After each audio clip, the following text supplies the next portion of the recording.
Olá, sejam muito bem-vindos ao Dona da Autoestima Podcast. Meu nome é Meire Ellen, eu sou coach especialista em autoestima e eu gostaria de convidar você para participar do meu canal no YouTube e também nas redes sociais, Dona da Autoestima. Não poderia deixar de agradecer aos meus apoiadores que acreditam cada vez mais. Gente, está aumentando essa quantidade de apoiadores. Eu estou muito feliz de tê-los aqui. E eu fiz até uma listinha para mim não esquecer de nenhum. Que é a Atmosfera, Deville Calçados, Gabi Cílios, The Beauty, que cuida das minhas madeixas, que faz essa maquiagem. Se você gostou, marque logo o seu horário. A Rafaela, a doutora Rafaela Toledo, que cuida de harmonização facial. E também usa Flex Shop em Piracicaba. E agora, a mais nova, Gastronomy Paradise. E, gente, olha esse bolo que depois eu vou mostrar para vocês.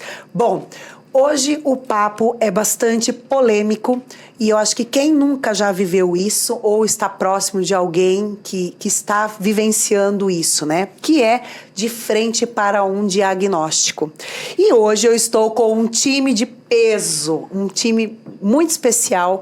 Duas delas fizeram parte da minha história e uma também agora está fazendo, porque eu acabei de conhecê-la e a gente já se conectou, porque a coisa mais importante é que haja conexão, gente, para que o bate-papo fique mais gostoso e também traga para vocês bastante informação. Então, vamos lá que eu quero apresentá-las elas para vocês. Então, vamos lá. Bianca Moreira, neuropsicóloga, seja muito bem-vinda. Muito obrigada. Pamela da Silva, fonoaudióloga, seja muito bem-vinda. Thaís Soleira, fisioterapeuta especializada em neurofuncional e respiratória. Seja muito bem-vinda. Obrigada pelo convite. Eu que agradeço. Já é o segundo podcast que ela está aqui comigo, gente. Então, vamos lá. Hoje eu quero começar falando com a psicóloga, porque, afinal de contas, quando você descobre um diagnóstico, como lidar com a parte, né, emocional, para lidar com tudo isso, a parte familiar. Então, nada melhor que você para começar a falar um pouco sobre de frente para um diagnóstico, né, gente? Então, Bianca, conte um pouco para nós a sua formação e a sua especialidade e aonde você atua aqui em Piracicaba. Bom, eu sou formada em psicologia e neuropsicologia, atuando na área de neurologia infantil. Eu trabalho hoje na clínica do Alfísio, onde eu sou uma das sócias, né, juntamente com a Bruna, que é a minha irmã. Ah, que legal! E a Gisele. E nós somos uma clínica especializada em atendimentos infantis e de adolescentes. Lá nós temos psicólogo, né, que no caso sou eu. Sim. A terapeuta ocupacional, fisioterapeutas, fonoaudióloga, musicoterapeuta e psicopedagoga. Então, somos uma equipe muito completa e atuamos juntas, né, nesse processo, que é em acompanhar essas crianças nesses diagnósticos, né, e no tratamento e intervenções com essas crianças e adolescentes. E nessas sessões, a gente fez um bate-papo, tá, gente? Porque é muito importante a gente conhecer um pouco mais dos convidados para a gente poder expor aqui para vocês da melhor forma. Você me informou que você realiza diagnósticos. Quais são os tipos de diagnóstico, no modo geral, que você tem atendido? Sim, a neuropsicologia, ela consiste na avaliação neuropsicológica. E essa avaliação neuropsicológica, ela é um relatório, um laudo, né? Onde são realizados vários testes cognitivos, comportamentais, testes sociais, né? Em relação a as questões sociais da criança. Sim, a socialização da criança, né? Isso. E dentro desses testes, a gente avalia todo esse desenvolvimento, todas essas funções, e a partir daí a gente chega num diagnóstico, ou numa sugestão diagnóstica que o médico vai laudar após esse laudo. Legal. Tá? E afinal de contas, como dar um diagnóstico? Né? Que é uma coisa muito delicada, acredito eu, e que você tem que tomar muitos cuidados para não gerar maiores traumas, tanto para a pessoa que está recebendo o diagnóstico, quanto a família, né? Os familiares. Como fazer isso? Sim, então, geralmente, quando o paciente chega para avaliação neuropsicológica, ele já tem uma suspeita de um diagnóstico. Então, geralmente, a escola faz o encaminhamento, né, observa alguns sintomas. Isso no caso para crianças, né? Isso. Ou o médico faz tem algumas suspeitas e encaminha, né? Então, existem sintomas e encaminha para avaliação neuropsicológica. E nessa avaliação, a gente vai chegar a um diagnóstico. Então, a família, ela já está sabendo mais ou menos o que vai acontecer, qual que vai ser as hipóteses diagnósticas. Sim. Dar esse diagnóstico não é fácil. Não Sim. é fácil para a família, não é fácil para mim, né, que estou conversando. Então, a gente precisa ter muita empatia com essa família. Tem que, aos poucos, explicar que a criança tem algumas dificuldades. Eu estou falando de criança porque é mais o meu caso, né? É isso mesmo. É bom ressaltar isso. Que existem algumas dificuldades, mas também existem potencialidades. E é nisso que a gente precisa focar também. Tentar fazer intervenções para diminuir essas dificuldades, mas focar também nessas potencialidades da criança, ou do adolescente, ou da pessoa adulta, né? Para que ela consiga conquistar mais coisas. Um diagnóstico, ele não é limitante, né? Ele é um diagnóstico. A pessoa, ela vai ser aquela mesma pessoa. A gente precisa trabalhar com isso, né? Olha que interessante, né? E vocês trabalham com a forma de acolhimento? Tem essa sai dessa barreira, né? Que assim, eu sei que chega uma hora, nós como os profissionais que lidamos com essa parte emocional, a gente tem que também saber uma hora, né? Vai caminhando com o paciente até certo ponto, mas depois daquele ponto em diante, ele tem que seguir. Tem esse acolhimento de chegar uma hora e falar assim, eu entendo perfeitamente o que você está passando. Qual que é a sua postura em relação a isso? Sim. A psicologia, ela entende-se que a gente precisa ter uma aproximação com a situação do paciente, mas não uma aproximação tão grande assim, a ponto da gente confundir o que é nosso e o que é do paciente. Mas não tem como a gente não ter uma proximidade com essas famílias, né? Então, Sim. Eu tenho pacientes que me mandam mensagens durante a madrugada, né? Com alguma questão. Não tem como ignorar isso. Então, nós temos que ter muita empatia, muita sensibilidade para entender que aquela família está passando por uma situação única para ela. Para a gente, que é profissional, é muito recorrente. Sim. E a gente vê isso todos os dias. Mas para aquela família, isso é uma situação única. Então, ter sensibilidade, tanto para falar sobre o diagnóstico, para falar sobre as consequências daquele diagnóstico e acompanhar aquela família em todos os momentos que ela tiver dificuldades, é muito importante. Com certeza. Então, o trabalho não termina aí, né? Não termina na clínica, muito pelo contrário. Ele continua fora da clínica também, na maioria das vezes. E como receber o diagnóstico? O que fazer quando você recebe o diagnóstico? O que fazer e como organizar a estrutura, né? Essa nova realidade de vida? Sim. Bom, a avaliação neuropsicológica, ela tem o foco não apenas de dar um diagnóstico, porque isso é algo muito limitante. Então, esses testes que eu falei anteriormente, eles servem para avaliar as funções de cada paciente. Funções cognitivas, comportamentais, socioemocionais, às vezes até sensoriais. E a partir daí, a gente vai fazer orientações de quais terapias essa pessoa precisa passar. Então, continuar o acompanhamento com o psicólogo, realizar uma avaliação fonoaudiológica para que essa pessoa, né, possa ser bem avaliada. Então, na avaliação, a gente identifica questões. Então, você cria ajuda aquela família e o paciente a criar uma equipe necessária conforme a necessidade do diagnóstico, no caso, não é isso? Exatamente. Legal. São esses profissionais que vão acompanhar a equipe terapêutica que vai ser extremamente necessária para que façam intervenções específicas, especializadas, para que tenham uma ótima qualidade de vida e consigam adquirir algumas qualidades, né, um entendimento melhor sobre isso, não ficar assim tão amarrado, né? Aqui é um esclarecimento, essa é a palavra. A gente está aqui, a nossa função, gente, é esclarecer mesmo. Por isso que eu quis trazer um time, para que cada uma mostrasse um pouco da sua realidade e trouxer uma clareza para você que nos assiste, entender melhor como que e agora? O que eu faço, né? Então, por que eu trouxe 3 mulheres aqui? Porque ninguém trabalha sozinho. Aqui é um time, somos mulheres, cada um tem a sua função, mas uma vai encaixar como se fosse uma engrenagem mesmo, não é verdade? Sim, exatamente. Então, é para ajudar realmente a ter o sucesso, para ter uma melhor qualidade de vida, um desenvolvimento melhor da família, não é verdade, Bianca? Sim. Então, muito legal. E quanto à adaptação social, qual tem sido a sua maior dificuldade que você vê com os seus pacientes? Tá. Em relação à adaptação social, o que eu observo de maior dificuldade é em relação à inclusão. Inclusão social dessas crianças.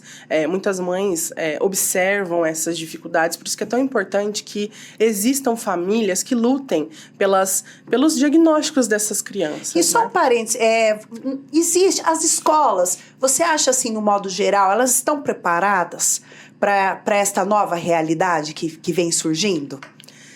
Eu vejo que existem profissionais e profissionais. Nós temos escolas que têm uma ótima atuação em relação à inclusão. Mas a inclusão ainda, ela é ótima na teoria. Na prática, ela é muito difícil de ser colocada. Então, hoje eu percebo que até aqui na cidade de Piracicaba, nós temos muitas famílias que são muito engajadas. Então, famílias de crianças que têm um diagnóstico de TEA, elas têm um grupo, elas conversam, elas lutam, tanto por questões de políticas públicas, né, em relação a isso. Então, a família, é muito importante que a família entenda que existe um diagnóstico e lutar a favor da pessoa que foi diagnosticada, né, que ela possa ter uma qualidade de vida e ela possa ter justiça social. Né? Justiça social, essa é a palavra. Exato. Com certeza. E o atendimento psicológico, ele exige muito da fala dos seus pacientes. E você trabalha com alguma forma de comunicação? Eu já sei, viu, gente? Mas ela vai contar aqui. Bom, eu sei Libras, né? Então... Olha que lindo, gente. Nossa, até arrepia eu, verdade. Atualmente, eu sou acho que uma das únicas psicólogas aqui na cidade de Piracicaba que faz esse acompanhamento, que é um acompanhamento muito importante, que é o acompanhamento psicológico em Libras. E além de uma comunicação alternativa, por exemplo, nesses casos, eu não faço essa adaptação da comunicação alternativa. É a fonoaudióloga que faz essa adaptação. Mas, muitas vezes, como nós somos uma equipe, né, e todos os profissionais precisam conversar, quando a criança já tem essa comunicação alternativa, a fonoaudióloga faz esse acompanhamento. Ela faz esse acompanhamento e ela me instrui a como utilizar a comunicação alternativa com aquele paciente. E a partir daí, eu faço essas intervenções e utilizo essa comunicação com aquele paciente. Mas vai depender de cada paciente, né? Com certeza. E como nós estamos falando de trabalho em equipe, né? E também comunicação, nada melhor do que uma fonoaudióloga para vir conversar aqui com a gente, explanar melhor como que funciona também a área dela, e eu tenho certeza que eu vou trazer aqui muitas curiosidades, que assim, às vezes, você tá até vivendo aí na sua casa, porque tem muito aquela coisa das pessoas externamente, ai, o meu filho não era assim, ai, o seu nossa, que coisa estranha, né? Então eu quero muito esclarecer isso aqui para vocês. Então, Pamela, minha querida amiga, seja muito bem-vinda ao meu podcast. Obrigada, eu tô muito feliz de ter você aqui. Muito feliz. Obrigada pelo convite. Que bom. Bom, afinal de contas, para quem não sabe, explica para nós o que é uma fonoaudióloga, o que uma fonoaudióloga faz e qual é a sua especialidade. Então, eu sou especialista em terapia infantil, né? Trabalho com crianças, manejo de aleitamento materno, faço a parte de conceito Bobat. Então, meu público-alvo é a neurologia infantil hoje. Que legal. E como estamos falando de comunicação, existem várias formas de comunicação. E nós temos a mania de sempre achar que a comunicação é só pela fala. Uhum. Então, explique um pouco para nós como que funciona, quais são os tipos de comunicação, além da própria fala. Certo. Então, a fala é uma das formas de comunicação, né? O ato de falar verbalmente é uma das formas. A gente se apega muito a ela, achando que ela é a única, mas sim, não. Né? Sim, tem a nossa história aí. Com certeza. E a gente sabe que há outras formas muito importantes. E a gente tem que desenvolver a partir de cada paciente, né? Então, há o piscar. Então, a pessoa só consegue piscar através de uma tabela de letras, né? Uma tabela de letras, né? Um olhar direcionado.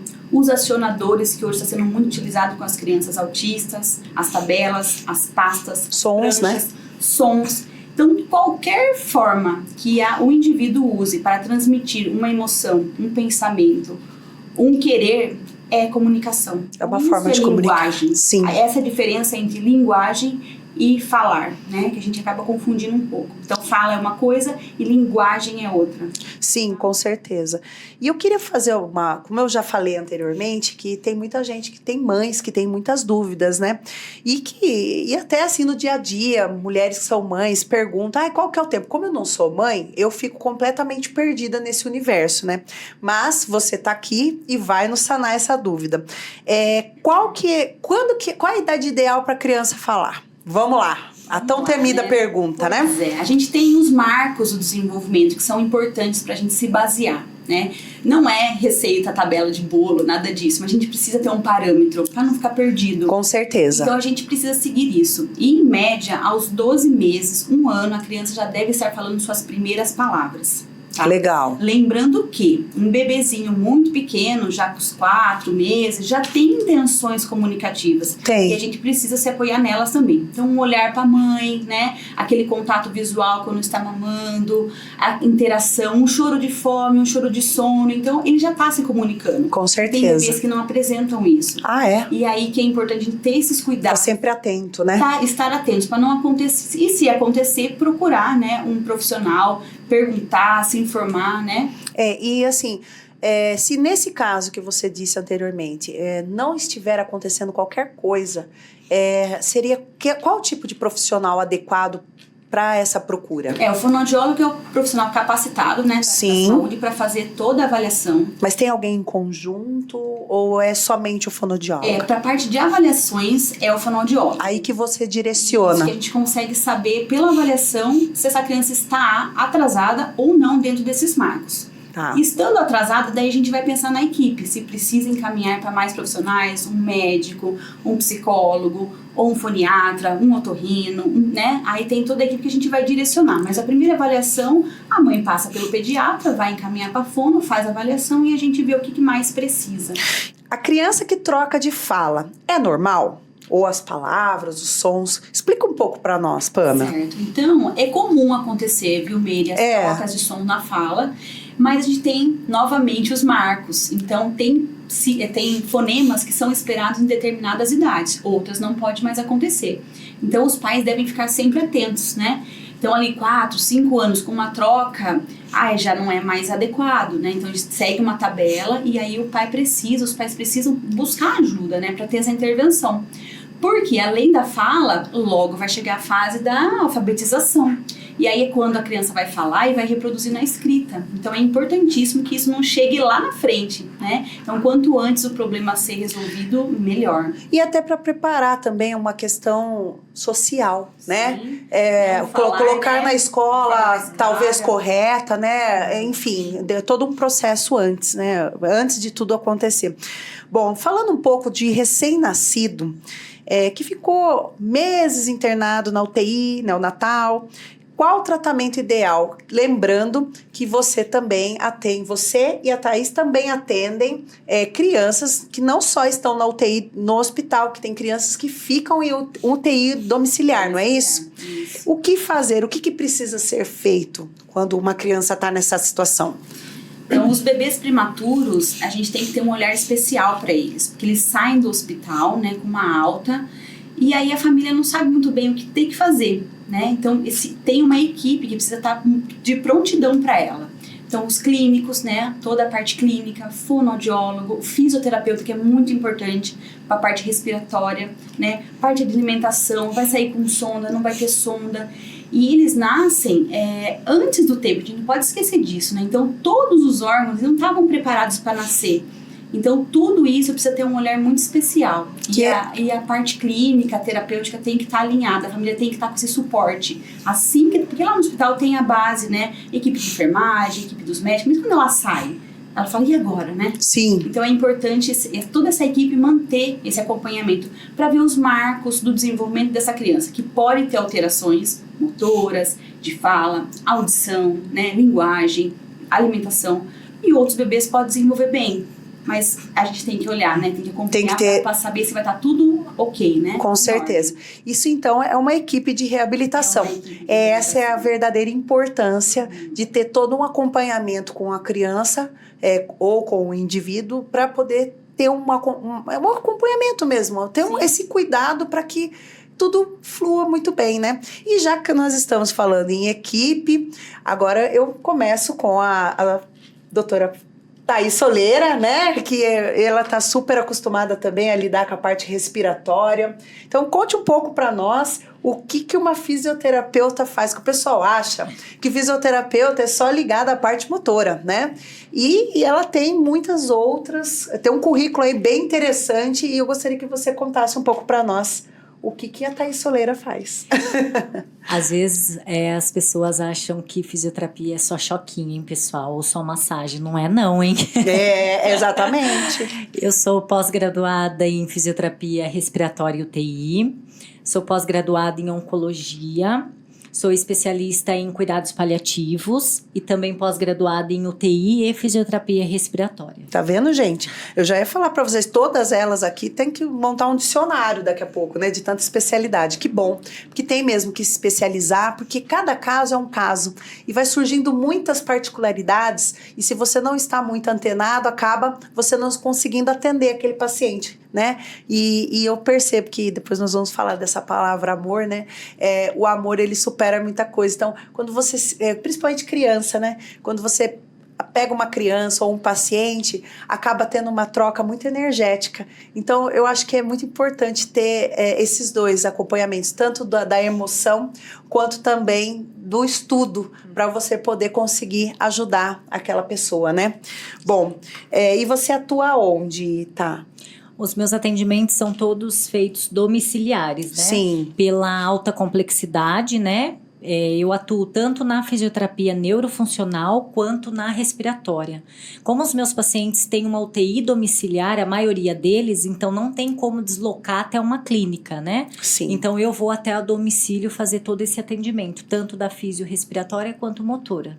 E quais são os benefícios que a fisioterapia tem neurológica? Conte um pouco para nós. Ela vai ajudar a devolver, né, o máximo que conseguir ali a funcionalidade, né? Alguns pacientes precisam de alguns dispositivos que a gente vai citar também, né, mais para frente. Então, ela vai ajudar a devolver essa criança no ambiente aí social.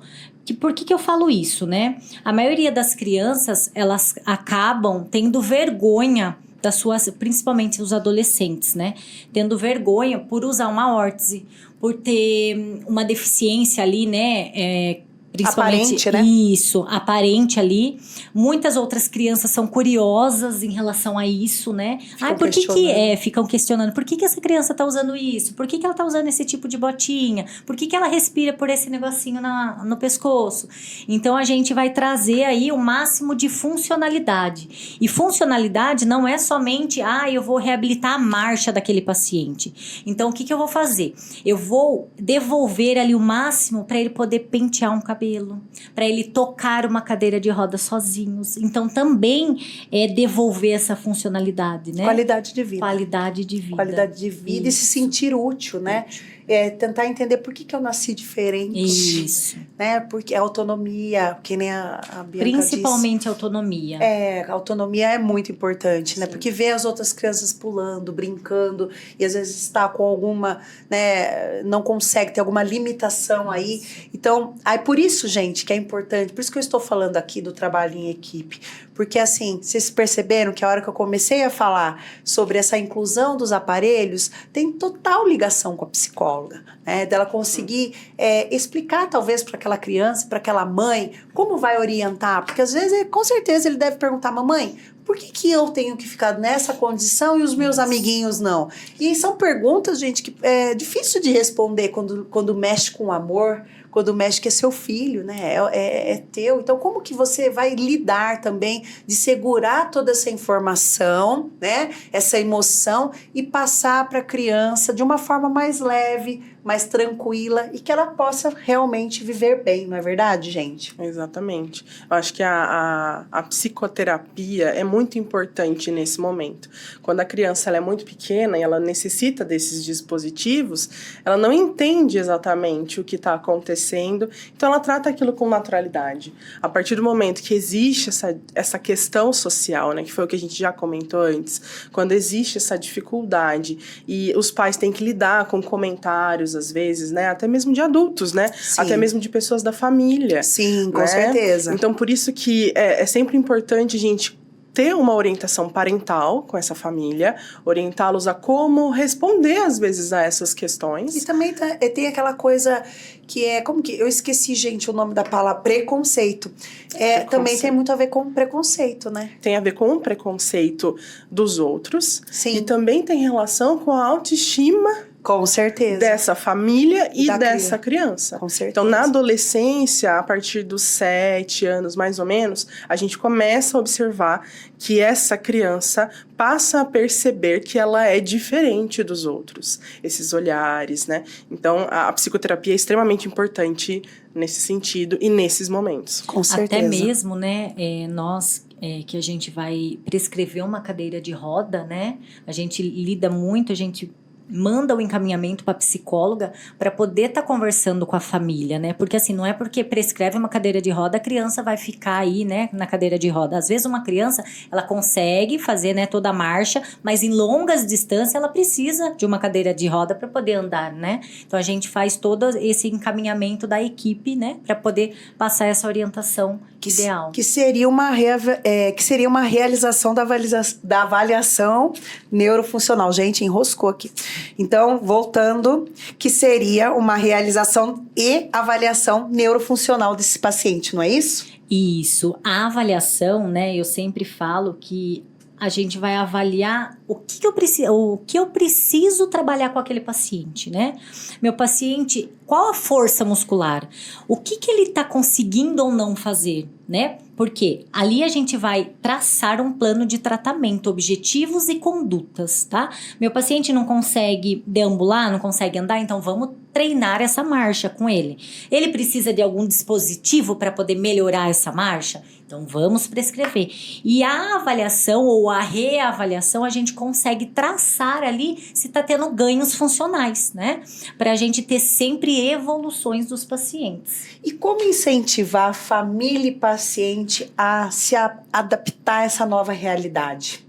E fazer com que eles sintam aquela força. Porque o que eu aprendo e entendo, até a Bianca pode, né, entrar aqui nessa parte, a força da mente é muito grande. Então, quando você acredita realmente que você é capaz, você vai conseguir. Então, assim, porque assim, nem toda família tem condição de ter uma equipe completa, né? Então, às vezes, todo esse peso tá para cima de você, né? Como você lida com isso, com essa adaptação dessa realidade? Primeiro, uma frase que eu sempre falo para os meus pacientes e famílias: diagnóstico não é destino. Né? Então, não é porque está com um diagnóstico aí grave, né? Um paciente mais limitante, que ele vai ser sempre assim. Nós temos evoluções, nós temos ganhos, né? Então, vai ter melhoras. Lógico que patologias e patologias, né? Nós vamos ter. Mas a gente tem que sempre mostrar que aquele paciente é capaz, acreditar, principalmente nós profissionais, que aquele paciente ele é capaz de evoluir. Isso é muito importante. Com certeza. E principalmente passar confiança para a família. Isso é muito importante. Se a família não muito tiver importante. Confiança naquele profissional, não esqueça, vai fluir. não vai evoluir. Fluir. Com certeza. E tem uma coisa que eu acho bastante interessante, como lidar com a ansiedade, tanto do paciente quanto da família.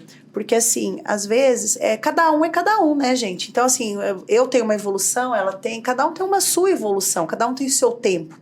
Como aprender a lidar com tudo isso, né? Porque cada família tem sua particularidade, né? Não tem receita de bolo, né? Então, conte um pouco para nós isso. Sim, não temos receita de bolo. Por mais que eu tenha aqui 10 pacientes com o mesmo diagnóstico, cada um vai se comportar, né? Cada um vai ter sua funcionalidade, seus ganhos, suas percas também, motoras, respiratórias.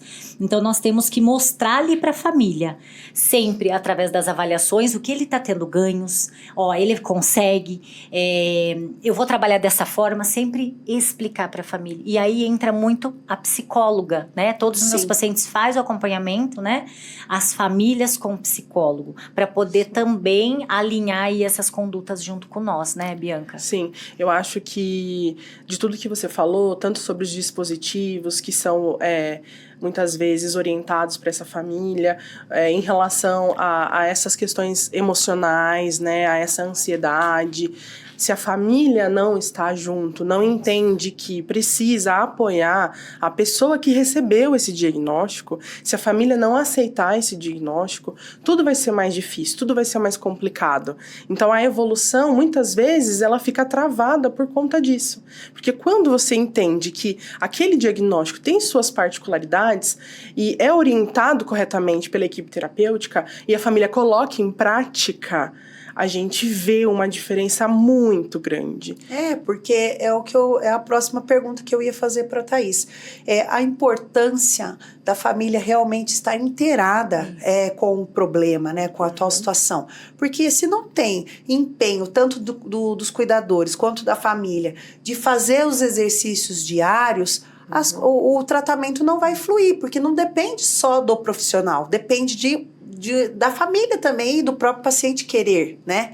Porque querer é poder, né? Se você quer realmente... Então, vamos supor, pode ser que você vá uma vez na semana, dependendo da condição, né? A Thaís, a Pamela. Então, tem que ser passada essa rotina de exercícios, de treinamento mental, de uma série de coisas para que tenha evolução nesse quadro, não é verdade, gente? Sim. Alguém gostaria de falar sobre isso? Eu acho que é importante também mostrar para a família e para o paciente a potencialidade disso. Que a gente foca, às vezes, muito no que a criança não é capaz, no que ela não faz, no que ela não consegue. E a gente precisa mostrar o que ele consegue. E a partir do que ele fez, só conseguiu movimentar um olho. Tudo bem, vamos movimentar esse olho e fazer com que ele se expresse. Pra gente, terapeuta, é muita coisa. Se ele com deu certeza. Um sorrisinho, nossa, tá ótimo. Então é isso que a gente precisa mostrar pra família. O que ele é capaz, independente da quantidade. Mas o que ele faz realmente e a partir dali ter mais ganhos, né? E ter autoestima, né? Ter autoestima, que isso é o que eu explico normalmente nas minhas palestras, a importância do acordar, a importância de você realmente acordar e agradecer, ser grato, porque você é independente. Você pode levantar um braço, você pode sorrir, você pode comer, beber um copo d'água, usar o banheiro. Você está com tudo nas suas mãos. Você precisa agradecer ao invés de potencializar nos seus problemas, né? Porque você já parou para pensar que tem muita gente que não consegue isso e é muito mais feliz, está muito contente por qualquer pequena evolução que conseguiu, e eu tenho certeza que vocês são testemunhas disso, do que eu tô falando, que eu também vivi, né, com a minha mãe. Então, é por isso que eu gosto de sempre afirmar isso, a importância de valorizar a vida, porque tem muita gente que tá com muitas dificuldades aí e valoriza e muito a vida. Sim. Vocês gostariam de falar alguma coisa sobre isso? Acho que sobre isso, a autoestima, ela gera empoderamento. Com certeza. Então, a partir do momento que, acho que todas nós que trabalhamos com a neurologia, a gente vê isso todos os dias. Que a partir do momento que aquela pessoa se torna uma pessoa empoderada e luta pela própria causa, tudo muda. Sim. Vira tudo chave. É diferente, dá uma virada de chave. Dá, e a gente vê que muitas vezes as famílias que não aceitam o diagnóstico, quando a pessoa que foi diagnosticada se empodera, ela obriga todo mundo a ir junto com ela. Verdade, com certeza, é uma força muito grande, né? Exato. E eu vivi isso, né? Então, é muito forte mesmo. E aí você tem que realmente apoiar aquela pessoa, né? Ao invés de você só ficar falando o lado negativo, porque vai ficar só macerando aquele diagnóstico. Exato. Então, vamos mudar isso. Eu tenho realmente esse diagnóstico, mas o que pode vir? Quais são as oportunidades que vêm pela frente se eu for atrás, se eu buscar? Então, assim, eu vou fazer um exercício de fala, eu tô com dificuldade para comer, né? Então, existe técnicas. Eu estou com dificuldade motora, né? Respiratória. É não aceitar realmente sair dessa zona de conforto, porque, assim, é uma zona de conforto você ficar reclamando sentado, né? Eu tenho muito problema, eu sou diferente de todo mundo, né? É bem mais fácil você falar dessa forma do que você realmente enfrentar o seu problema e buscar soluções para tornar o seu dia ou a sua vida a partir dali melhor, cada vez melhor, não é verdade, gente? Sim. O que eu observo também, eu acredito muito nisso, é que quando você tem um diagnóstico, todas as terapias que você faz é voltada para isso. Né? Por mais que a terapia e o terapeuta insista e persista nas potencialidades, toda vez que ele vai para a fisioterapia, ele está trabalhando uma dificuldade, em busca de uma potencialidade, mas está trabalhando uma dificuldade. Com Na certeza. fono também. Sim. Né? Então, Sim. buscar outras atividades além disso também é muito importante. Às vezes, o paciente ele só quer ir na psicoterapia para falar sobre qualquer outra coisa. Menos sobre do diagnóstico. Menos sobre o diagnóstico. Sim. E a gente precisa aceitar isso. Claro. Porque a pessoa com diagnóstico, ela também tem uma vida, às vezes mais limitada, às vezes menos limitada. E é esse o papel que a gente tem também, né? Com certeza. De mostrar que existe vida além do diagnóstico. Com certeza. E a gente precisa mostrar e incentivar que essa pessoa viva além desse diagnóstico. Nossa, bem profundo, né, gente? Bom, eu queria fazer uma pergunta agora para a Thaís, que como a Thaís falou que vai até a residência dos pacientes, que a maioria dos seus pacientes são crianças também, né, Thaís? Sim, são crianças. Então, assim, ela visita esses pacientes, né? É uma mudança de realidade, a casa recebe uma porção de profissionais. E como separar o profissional do pessoal? Porque a Thaís, gente, ela cuida de uma criança desde quando ela nasceu. Então, assim, imagine o apego, o amor que isso existe. A conexão é muito forte. Como você lida com isso? Os atendimentos da fisioterapia, né, igual você falou, às vezes eu vou 3 vezes na semana, mas a maioria, por ser de alta complexidade, eu vou 3 vezes ao dia, Olha. 2 vezes ao dia, de segunda a segunda. Então, dificilmente eu falar em separar. Por quê? Eu lido muito ali com a UTI domiciliar. Então, se der algum problema no BIPAP, que é a máquina, né, vamos falar assim, que ela respira, que o paciente vai respirar, é o fisioterapeuta que é responsável por todo o ajuste ali da ventilação dele, né?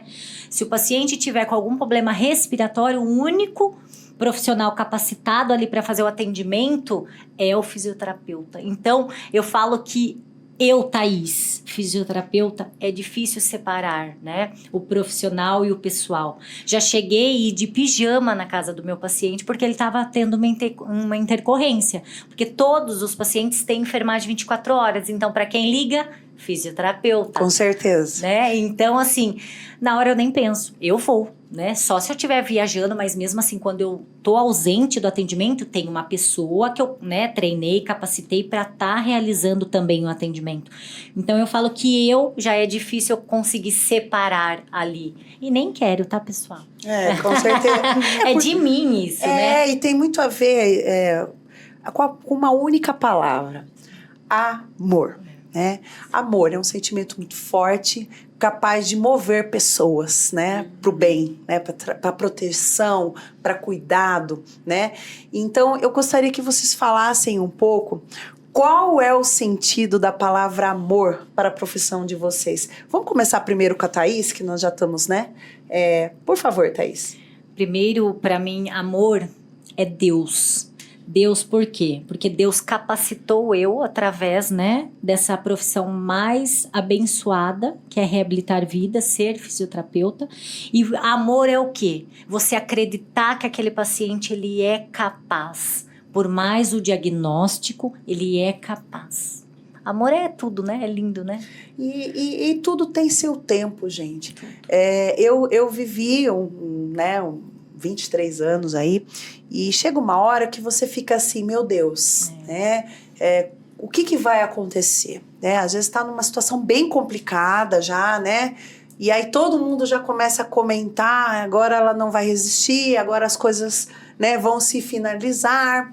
E aí você fica pensando, e agora, né?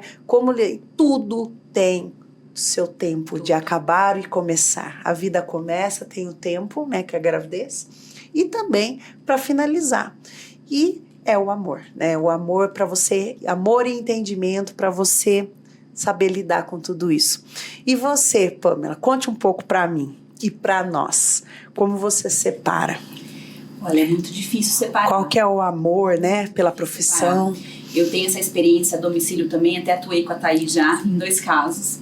E hoje meu atendimento é mais clínico, mas mesmo na clínica, né, mesmo com os pacientes neurológicos no consultório, é extremamente difícil você separar, porque você é a Fono e a Pamela e você é um coração só. Então Sim. Não tem como, você se envolve com a família. Tanto é que com a sua mãe mesmo foram 9 anos e 6 meses de atendimento domiciliar na Com sua certeza, casa, né? com certeza. E não tem como separar. Não. A Frances, pra mim, esse exemplo tá comigo até hoje, né? Aquele olhar, aquela autoestima que não tinha como, né? Sim. A gente fala, meu Deus, por que eu reclamo da minha vida com essa pessoa aí me Querendo falando viver. agora, né? Querendo viver. Arruma sua sobrancelha, Pamela, como assim? Faz a sua unha. Então não tem como, o amor tá ali, está em todos os atendimentos, né? Ele tá presente ali, não tem como separar. E eu levo isso comigo, é pra minha vida, então a minha profissão é baseada nisso, é em gostar daquilo que eu faço realmente, porque senão a gente não estaria aqui. Com De certeza. forma alguma. Com certeza. Tô segurando, porque assim, é emocionante, né? Amor é isso, gente. Conte pra nós, Bianca. Agora ficou difícil, né? Depois de tudo isso, de todas essas emoções. Bom, é complicado, mas amor, pra mim, é vínculo. Amor é cuidado. Amor é você se depositar completamente, 100% naquilo que você tá fazendo. E eu vou chorar. E pode chorar, não tem problema nenhum. Aqui é um bate-papo, Sim. onde nós somos de verdade, somos pessoas, não tem nada superficial. É difícil mesmo, pra mim é difícil estar ali. É, Às vezes a gente quer sair correndo. E agora? O que você vai fazer? Então não é tão simples assim, não é tão fácil, né? Com certeza. E é como vocês duas falaram, não tem como separar o profissional do pessoal nesses momentos. Nós lidamos com pacientes e com famílias, e acho que isso é para deixar muito claro, que sempre que nós estamos falando de diagnóstico, nós estamos falando de toda essa rede de apoio que essa pessoa tem. Sim. Então, é um amor com a criança, com a pessoa em si, com a família dessa pessoa que a gente acompanha. Elas estão dentro da casa das pessoas, eu não estou dentro da casa das pessoas. Mas, muitas vezes, eu estou em casa e eu estou conversando com pais de pacientes, né? Como eu falei antes, eu estou de madrugada e mãe me liga, né? Mãe me manda mensagem e a gente precisa estar sempre ali. Como que eu vou deixar essa pessoa? Então, amor dentro da nossa profissão é o que move a nossa profissão. Não tem como, né? Amor é tudo pra gente. E a gente acaba amando essas pessoas também. E quando essa pessoa tem alta ou vem a óbito, a gente sofre também. Muito. A gente também passa por esse luto. Com certeza. Né? Então... Eu acredito que primeiro, eu acho nobre, né?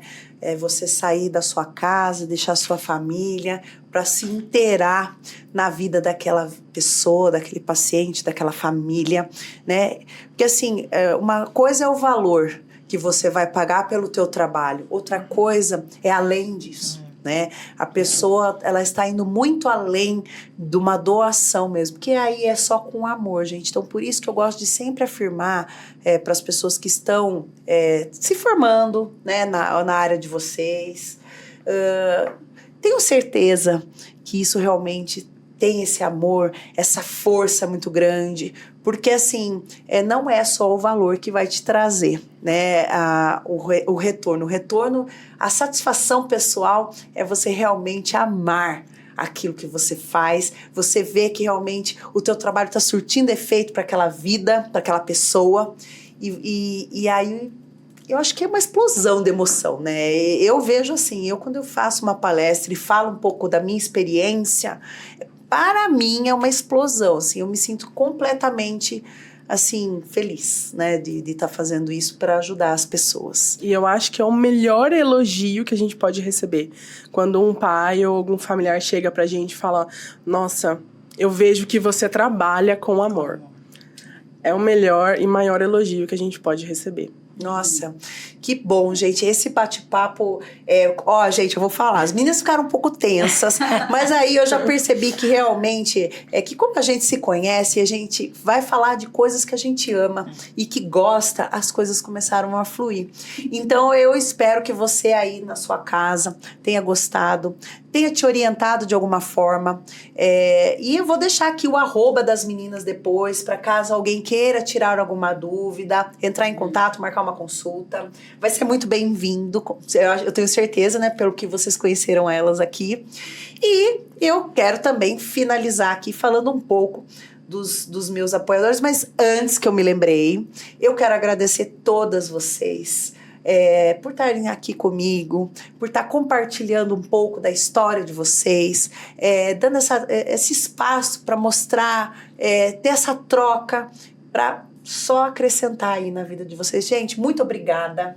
Cada uma de vocês, do fundo do meu coração, eu tô muito... Agradecemos. Eu espero que vocês tenham ficado muito contentes de estar aqui, porque eu tô muito feliz mesmo, de verdade.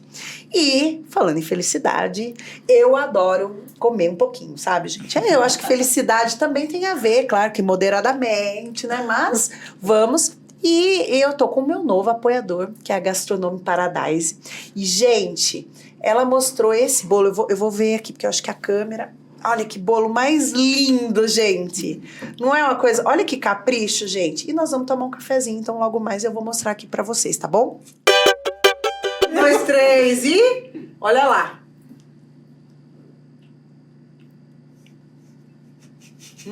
Agora... Gente, eu preciso agradecer aos meus apoiadores. Se sem vocês acreditando no meu trabalho, nada disso seria possível. Então, eu tenho, cada dia tá crescendo essa rede minha de apoio e tá me deixando muito feliz. Vocês não fazem ideia do quanto. E eles mandaram um mimo para vocês. Olha que gracinha, gente. Então, vamos começar com essa sacola maior que é da Usaflex. Aí, Thaís, uma Usaflex para você. Olha, eles mandaram 3. Olha que gracinha. Por favor, Bianca. Que eu acho que meu microfone tá ruim. Isso, passa pra... Isso. Aí, ó. Obrigada, Usaflex. Obrigada. Vamos falar também da The Beauty, que olha, ela mandou, eu não sei o que tem nesses vouchers, tá, gente? Então, vou distribuir um para cada uma. Ó, meninas. Muito obrigada. Tomei esse microfone aqui. Agora, a mais nova apoiadora também, junto com a Gastronomy Paradise, a doutora Rafaela Toledo, harmonização facial. Então, olha, Obrigada. Thaís... Bianca. Muito obrigada. E Pamela. Obrigada. A Gabi Cílios, que ela que cuida dos meus cílios. Eu amo, você já acorda pronta. É maravilhoso, é vida. Eu sempre falei que cílios é vida e é mesmo. Gente, ó. Eu não sei o que tem dentro. Ela mandou um mimo pra vocês. Surpresa. Surpresa. Obrigada. E para finalizar, tem a Atmosfera, que a Atmosfera dessa vez não mandou, mas ela é minha apoiadora também. E também a Deville Calçados, que também mandou um mimo para vocês aí, ó. Que belezinha. Obrigada. Olha, pegue. Por favor, meninas, peguem que agora eu fiquei meio que... Grudou um adesivo aqui, opa. Grudou! E é isso aí, gente. Espero que vocês tenham gostado. Eu gosto disso daí porque somos reais. Isso aqui é real. Não tem que ficar tanto, né, engessado. Grudou o adesivo, né, doutora? Grudou o adesivo aqui. Mas belezinha, gente. Muito obrigada a vocês. E eu espero vocês no próximo podcast, que inclusive vai ser com a doutora Rafaela Toledo. Eu acho que é por causa disso que já tá aqui o espaço dela aqui reservado. Gente, um super beijo. E obrigada, meninas. Muito obrigada. Espaço aberto para vocês, para quando vocês quiserem. Tá bom? Obrigada. Muito obrigada. Beijo, Tchau, gente. tchau. Até mais.